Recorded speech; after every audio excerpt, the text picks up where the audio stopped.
And now for some spoiler thoughts on Suzanne Collins' Sunrise on the Reaping, just part one of three, because I ain't finished the book yet. Part one, The Birthday. This is the spoiler containing thoughts, which means I'll mention specific plot happenings in the book and not just my overview. I am delighted by this book, and I really got into my feels when I started to realize just how many characters from Catching Fire were going to show up. I actually, almost probably naively, walked into this thinking there would be a lot of follow-up to Songbirds and Snakes, that the characters that would be mentioned and the situations would be a lot more similar to the world of Panem in Songbirds and Snakes than to the world of Hunger Games and Catching Fire and Mockingjay. That was fraught, obviously, timeline-wise, they're much closer to the latter timeline games. But also, I completely wasn't expecting and sold myself short of hoping for a real into characters that were in Catching Fire, and particularly the characters that were much older in Catching Fire would actually be young, spry, just a few years older than Haymitch in this one. I am blown away because it really seems like this book is setting up to be the beginning of the overall rebellion that we see come to a head at the end of the games in Catching Fire. So between the 50th Hunger Games and the 75th Hunger Games, just to be able to see the allies and who's the mentors and so many familiar names.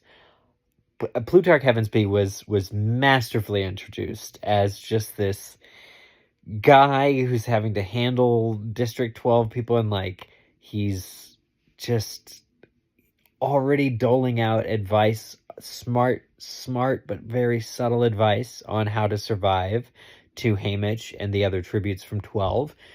And you know that he's smart, he's brilliant, he's able to walk that line of appearing to be very capital and very pro Hunger Games, while at the same time very much despising them inside. And that is a beautiful thing to witness. And of course, I'm thinking a lot of Philip Seymour Hoffman's portrayal of the character as well, which warmed me to him. But in general, the Plutarch being basically, I think, the first familiar name that you see in his introduction.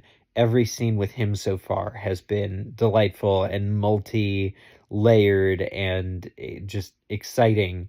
But what really shook me and surprised me was BT, Wiress, Mags to some extent so far, names that we know from the next Quarter Quell, and Haymitch's perspective on them, how they can help him, the conversations that they're having with him. It is far from being a cohesive, let's all gang up against the Capitol, but you see how each of them, if you witness enough of this suffering firsthand, you cannot help but resent the cause of it. And I think that, there's this question now in the real world, what radicalized you? And you can just see what radicalized each of these people.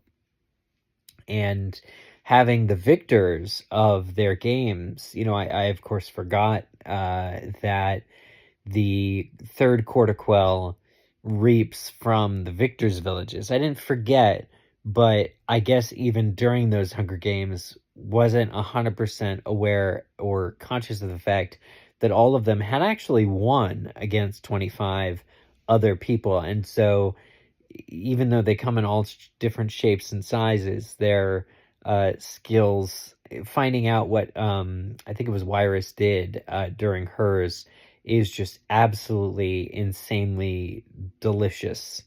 And between Wiress and Beatty, who had mentored Wiress, it turns out, Um, I just, and Mags, you can see how on the surface it would appear just like any other Hunger Games.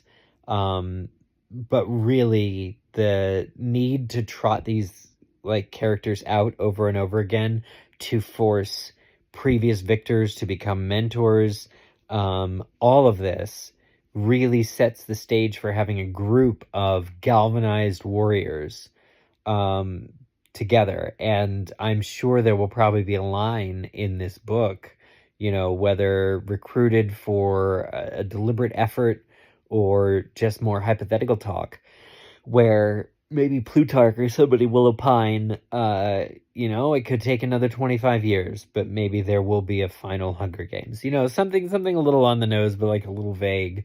Because the stage is being set. I was not expecting at all to see BT and Wyrus uh, and Mags to some extent already showcasing some of her uh, personality that allows Finnick to just absolutely love her as well.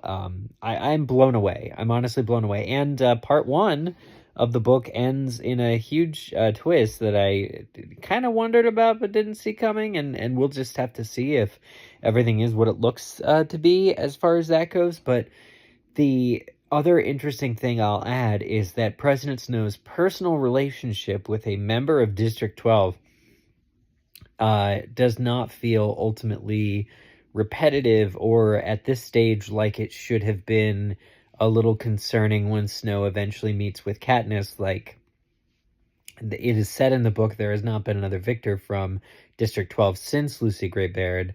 Nobody has heard from Lucy Gray Baird that Haymitch knows.